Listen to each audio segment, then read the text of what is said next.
కొత్త బిజినెస్ కోసం ఆలోచిస్తున్నారా? ఈజ్ ఆన్ డిస్ట్రిబ్యూషన్ కోసం కాల్ చేయండి 9154729854.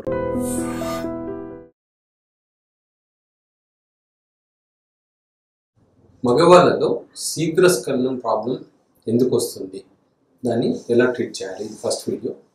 హలో వ్యూవర్స్, నేను doctor Rahul Reddy from Androcare andrology institute. ఈరోజు మనం మగవాళ్ళలో కామన్గా కనిపించే ప్రాబ్లం ఏంటంటే శీఘ్రస్ఖలనం.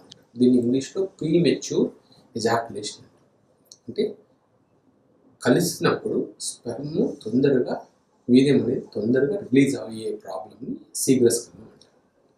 ఈ శీఘ్రస్ఖలనం ప్రాబ్లం ఎందుకు వస్తుంది? సో ఈ శీఘ్రస్ఖలనం ప్రాబ్లం అనేది రావడానికి మనకు 4 రీజన్స్ ఉన్నాయి. ఒకటి, మనకు బాడీలో హార్మోన్స్లో ఇంబ్యాలెన్స్ ఉన్న వస్తుంది, లేదా మనకు పెనిస్ మీద ఉన్న స్కిన్ పల్చబడిపోయి సెన్సిటివ్ అయినా కూడా వస్తుంది. మూడోది, పెనిస్లో ఉన్న పెనిస్ ప్రాస్టేట్లో కానీ సీమెన్ రిజర్వాయర్స్లో కానీ ఏదైనా ఇన్ఫెక్షన్ ఉన్నా వస్తుంది, లేదా అక్కడ ఏదైనా నర్వ్స్ కొంచెం వీక్గా ఉన్నా వస్తుంది. ఈ 4 కామన్ రీజన్స్. సో కొంతమందికి పూర్వచర్మం అంటే స్కిన్, పెనిస్ మీద ఉన్న స్కిన్ బాగా పల్చబడిపోయి అంటే ఫంగల్ ఇన్ఫెక్షన్స్ వచ్చి మీగడ లాంటి పదార్థం పెనిస్ మీద ఏర్పడిపోయి అది వచ్చిన తర్వాత ఈ మొత్తం స్కిన్ సెన్సిటివ్ అయిపోయి శీఘ్రస్ఖలనం ప్రాబ్లం వస్తుంది. కొంతమందికి ఫస్ట్ నుంచే అంటే వాళ్ళకు ఊహ తెలిసినప్పటి నుంచి ప్రీమెచ్యూర్ ఎజాక్యులేషన్ ప్రాబ్లం ఉంటుంది. కొంతమంది చిన్నప్పుడు హస్తప్రయోగం కానీ మాస్టర్బేషన్ చేసుకునేటప్పుడు తొందరగా స్పెర్మ్ రిలీజ్ అయ్యేటట్లు వాళ్ళ బాడీని ట్రైన్ చేశారనుకోండి. అంటే చిన్న వయసులో తెలియని వయసులో మాస్టర్బేషన్ చేసుకునేటప్పుడు ఏదో తొందరగా చేసేయాలి, స్పెర్మ్ రిలీజ్ అయిపోతే చాలు అనుకున్నట్లు ట్రైన్ చేస్తే అలా ట్రైన్ చేయడం వల్ల మనకు బాడీకి అది అలవాటు అయిపోయి అది శీఘ్రస్ఖలనంగా సెటిల్ అవ్వచ్చు. కొంతమందికి ఒకసారి కలిసినప్పుడు తొందరగా వీర్యం ఏదైనా యాంగ్జైటీ వల్ల కానీ, ఎవరైనా చూస్తారేమో అన్న టెన్షన్ వల్ల కానీ, ప్రెగ్నెన్సీ వస్తుందేమో అన్న టెన్షన్ వల్ల, అంటే పెళ్ళికి ముందు కలిసేటప్పుడు కొంతమంది కాండోమ్స్ ఉండవు, ఒకసారి కలిస్తే చాలు అంటే కాండోమ్ కొనుక్కోవడానికి కూడా టైం లేదు కాబట్టి, కుదరలేదు కాబట్టి డైరెక్ట్గా కలుద్దామని, కానీ అలా కలిస్తే ప్రెగ్నెన్సీ వస్తుందేమో అన్న టెన్షన్లో కలిసినప్పుడు తొందరగా వీర్యం వచ్చేసింది అనుకోండి. ఆ భయం అనేది అలా ఉండిపోతుంది. అంటే నెక్స్ట్ టైం కలవడానికి వెళ్ళినప్పుడు కూడా మళ్ళీ వీర్యం ఆ భయం వల్ల తొందరగా అయిపోతుంది. దాన్ని పర్ఫార్మెన్స్ యాంగ్జైటీ అంటారు. ఇవన్నీ కూడా సైకలాజికల్ రీజన్స్. కొంతమంది ఎక్కువ రోజులు గ్యాప్ తర్వాత కలవడానికి ట్రై చేస్తే కూడా అప్పుడు కూడా వీర్యం తొందరగా అయిపోవచ్చు. దానికి ఎగ్జైట్మెంట్ ఎక్కువగా ఉండడం వల్ల కూడా తొందరగా వీర్యం బయటకు వచ్చేయచ్చు. ఈ 2 రీజన్స్ ఏంటంటే సైకలాజికల్ రీజన్స్ అంటారు. ఇప్పుడు పెనిస్ మీద ఇన్ఫెక్షన్స్ కానీ, కొంతమందికి స్కిన్ సరిగా వెనక్కి రాదు, కొంతమందికి స్కిన్ సెన్సిటివ్గా ఉంటుంది, కొంతమందికి ఇన్ఫెక్షన్స్ ముందు బాగుండి తర్వాత ఎప్పుడైతే పెనిస్ స్కిన్ పైన ఇన్ఫెక్షన్స్ స్టార్ట్ అవుతాయో ఆ ఇన్ఫెక్షన్స్ స్టార్ట్ అయిన తర్వాత ప్రీమెచ్యూర్ ఎజాక్యులేషన్ స్టార్ట్ అవుతుంది. అది ఎందుకు రీజన్ అంటే ఆ పెనిస్ పైన ఉన్న స్కిన్ బాగా పల్చబడిపోయి సెన్సిటివ్ అవ్వడం వల్ల కూడా ప్రీమెచ్యూర్ ఎజాక్యులేషన్ అవుతుంది. ఇలాంటి వాళ్ళు శుంఠి చేయించుకున్నారనుకోండి, వాళ్ళకు చాలా యూస్ఫుల్ ఉంటుంది. తర్వాత ఇన్ఫెక్షన్స్, ఒకవేళ ప్రాస్టేట్ గ్రంథిలో ఇన్ఫెక్షన్స్ ఉన్నా, లేదా సీమెన్ రిజర్వాయర్లో ఇన్ఫెక్షన్స్ ఉన్నా కూడా ఈ ప్రాబ్లం ఉంటుంది. సో 4వ రీజన్, ఏదైనా కారణం వల్ల అక్కడున్న నర్వ్స్ డ్యామేజ్ అవ్వడం కానీ, హార్మోన్ల ఇంబ్యాలెన్స్లో కానీ, విటమిన్ B12 డెఫిషియన్సీ వల్ల కూడా నర్వ్స్ డ్యామేజ్ అవుతాయి. దానివల్ల కూడా ప్రాబ్లం ఉండొచ్చు. అలాగే హార్మోన్స్లో ప్రొలాక్టిన్ హార్మోన్ ఎక్కువ తక్కువ ఉన్నా, టెస్టోస్టెరాన్ ఎక్కువ తక్కువ ఉన్నా, థైరాయిడ్ ప్రాబ్లమ్స్ ఎక్కువ తక్కువ ఉన్నా కూడా మనకు ఈ శీఘ్రస్ఖలనం ప్రాబ్లం వస్తుంది. సో దీన్ని చాలామంది పేషెంట్స్ వచ్చినప్పుడు, డాక్టర్ గారు దీనికోసం నేను వైగ్రా టాబ్లెట్ వాడాను కానీ నాకు ఫలితం కనిపించలేదు అని వస్తుంది. ఎందుకు అంటే చాలామందికి అంగస్తంభన ప్రాబ్లం అంటే ఎరెక్టైల్ డిస్ఫంక్షన్కి, అంగం సరిగా స్తంభించకపోవడానికి శీఘ్రస్ఖలనానికి తేడా తెలియదు. కొంతమంది డాక్టర్స్ కూడా ఎలాగని నాకు ఈ ప్రాబ్లం ఉంది అంటే కొన్నిసార్లు పేషెంట్ సరిగా చెప్పలేకపోవచ్చు. డాక్టర్ దగ్గరికి వెళ్ళి నాకు అంగం సరిగా స్తంభించట్లేదు, లేదా నేను సరిగా కలవలేకపోతున్నాను అని వేగంగా చెప్పినప్పుడు డాక్టర్ కూడా ఈ సెలిగ్నాఫిల్ టాబ్లెట్స్ ఇచ్చేయచ్చు. కానీ ఆ సెలిగ్నాఫిల్ టాబ్లెట్స్ కానీ, టెడలాఫిల్ టాబ్లెట్స్ కానీ దీనికి పనిచేయవు. దీనికి వేరే గ్రూప్ ఆఫ్ మెడిసిన్స్ ఉంటాయి. SSRIs అంటాము, ఫ్లూఆక్సిటిన్ కానీ, పెరాక్సిటిన్ కానీ, టెపాక్సిటిన్ కానీ ఇలాంటి డ్రగ్స్ ఉంటాయి. కానీ ఈ మందులు కూడా ఇప్పుడు ప్రాస్టేట్ గ్రంథిలో ఇన్ఫెక్షన్ ఉందనుకోండి, ఇవి పనిచేయవు.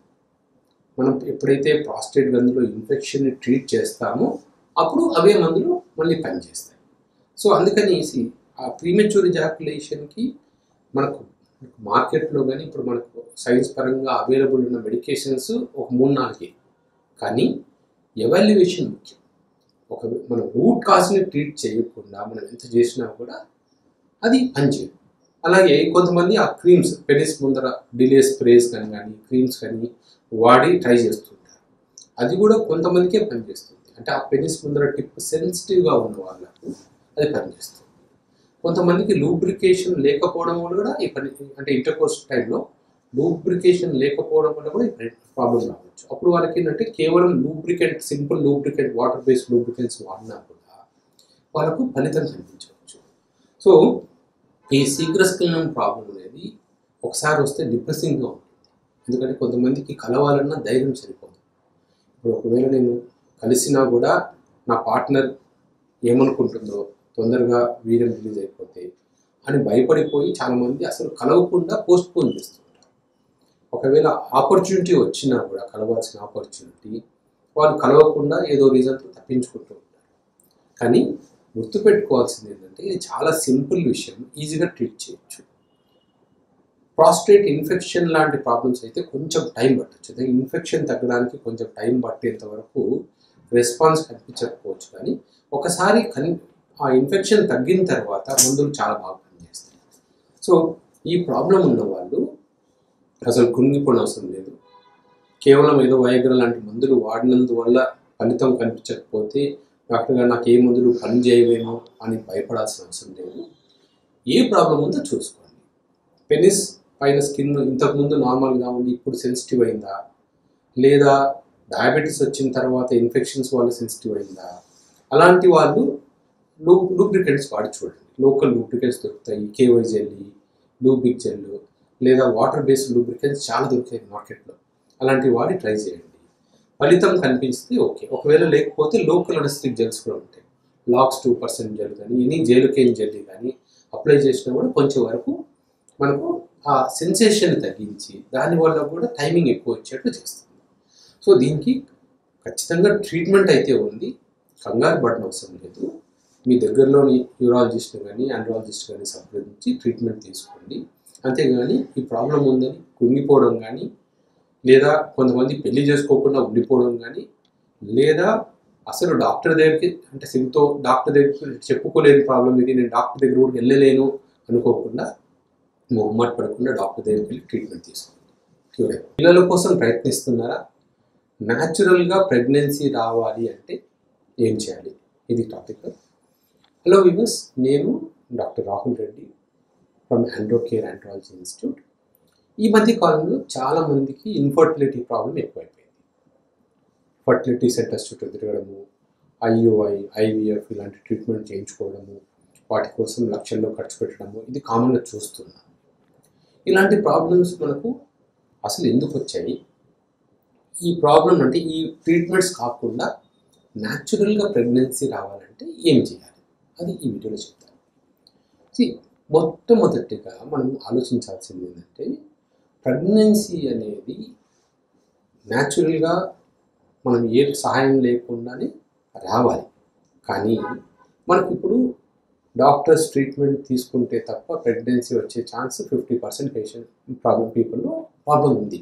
ఎందుకు ఈ ప్రాబ్లమ్స్ వచ్చాయి అంటే, ఒకటి మనం చేతులారా చేసుకునేది, ఒకటి మనము పొల్యూషన్ కానివ్వండి, మన ఆహారపు అలవాట్లు కానివ్వండి, మనము తినే ఆహారంలో కల్తీ కానివ్వండి, మనము ఏదైతే కూరగాయలు తింటున్నామో లేకపోతే ఏమి తిన్నా కూడా వాటిల్లో పెస్టిసైడ్స్, కెమికల్స్ అన్నీ కలిసిందే. సో మనకు ప్యూర్ ఆర్గానిక్ ఫుడ్ అనేది ఇప్పుడు దొరకట్లేదు. మనం ఈవెన్ మన ఇంట్లో కూడా కూరగాయలు బయట పండించినప్పుడు ఏవైతే మందులు కొడుతున్నారో, ఎంతమంది వాటిని అంటే ఓపిక్గా క్లీన్ చేసి కొంచెం సాల్ట్ వాటర్లో నానబెట్టి క్లీన్ చేసి చేస్తున్నారు? ఎవరికి టైం ఉండట్లేదు, అంతా హడావిడి. సో ఏదో అట్లా వాటర్లో కడిగేసి వంట చేస్తున్నారు. ఇంకా పైగా హోటల్లో చూస్తే, హోటల్లో కానీ కర్రీ పాయింట్లో కానీ మనం ఫంక్షన్స్కి వెళ్తే పెద్ద పెద్ద కొన్ని వేల మందికి వంట చేసి పెడుతున్నారు కదా ఫంక్షన్స్లో. వాళ్ళకి ఎంత టైం ఉంటుంది ఇవన్నీ కడగడానికి? సో ఏం చేస్తున్నారు, పైన అలా పైప్తో వాటర్ పెట్టేసి దాన్ని కడుగుతున్నారు. ఇవన్నీ కూడా మనకి ఏమవుతున్నాయి, మనకు తెలియకుండానే ఆ విషయం అంతా మన బాడీలోకి వెళ్ళిపోతుంది. దానివల్ల ఏమవుతుంది, మన బాడీలో హార్మోన్స్ ప్రాబ్లం వస్తున్నాయి. అలాగే ఎప్పుడైతే ఈ హార్మోన్స్లో ప్రాబ్లం వస్తుందో మనకు పురుషుల్లో అయితే వీర్యకణాల సంఖ్య, వీర్యకణాల క్వాలిటీ, ఆడవాళ్ళలో అయితే ఎగ్ క్వాలిటీ, ఎగ్స్ సంఖ్య, ఇవన్నీ కూడా డ్యామేజ్ అవుతున్నాయి. ఇవి కాకుండా మనం లైఫ్ స్టైల్ జనరల్గా మారిపోయింది. మనము యాంత్రిక జీవనంలోకి వెళ్ళిపోయాము. ఇంతకుముందు జనరేషన్స్తో పోల్చుకుంటే 21, 25 ఏళ్ళకంతా పెళ్ళిళ్ళు అయిపోయేవి. పెళ్ళిళ్ళు అవగానే పిల్లలు అనేవాళ్ళు, అంటే గ్యాప్ వచ్చేది కాదు. ఇప్పుడు అలా కాదు, పెళ్ళిళ్ళు చేసుకోవడమే లేట్. అంటే పెళ్ళిళ్ళు చేసుకోవడానికి 28 ఏళ్ళు, 30 ఏళ్ళు, 35, 33 అలా చేసుకుంటున్నారు. మళ్ళీ చేసుకున్న వెంటనే పిల్లలు కంటున్నారా అంటే లేదు. మళ్ళీ సెటిల్ అవ్వాలి, ఉద్యోగంలో సెటిల్ అవ్వాలి, మళ్ళీ ప్రమోషన్ రావాలి, సొంత ఇల్లు కావాలి, ఇవన్నీ క్రైటీరియాస్ పెట్టుకుంటున్నారు. ఈ క్రైటీరియాస్ అన్నీ పెట్టుకునేసరికి పుణ్యకాలం కాస్త గడిచిపోతుంది.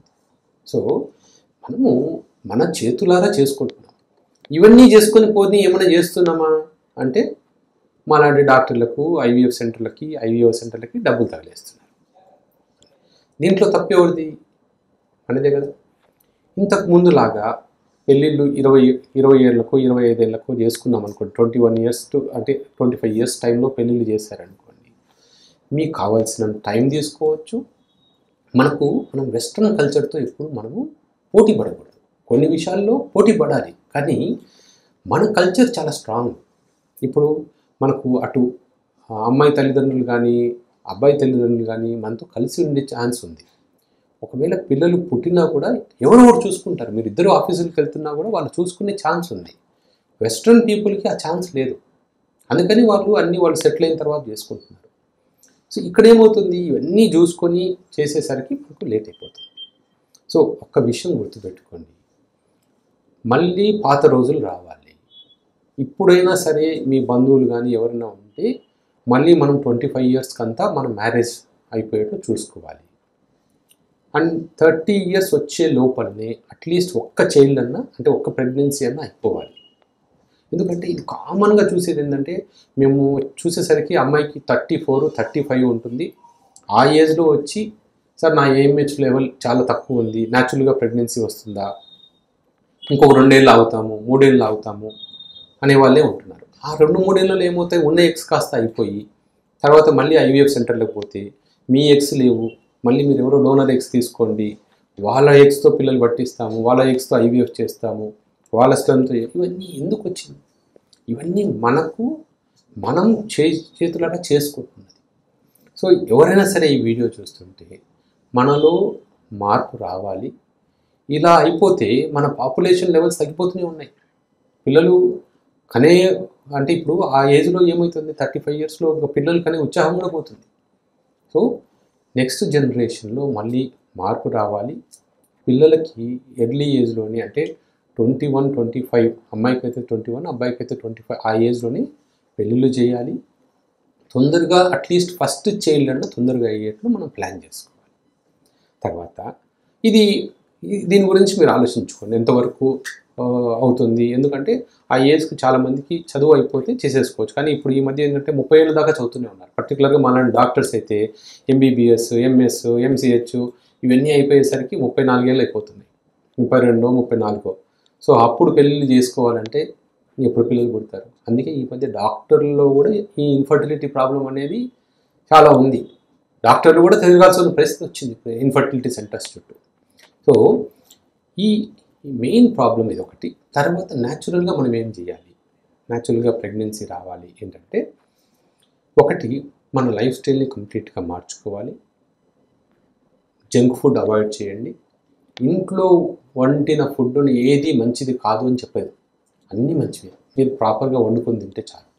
ఎందుకంటే ఇంట్లో మనము మంచి ఆయిల్ కొంటాము, మంచి కూరగాయలు కొంటాము. ఓన్లీ థింగ్ ఏంటంటే కొంచెం ప్రాపర్ కడగడంలో కొంచెం కేర్ తీసుకోవాలి.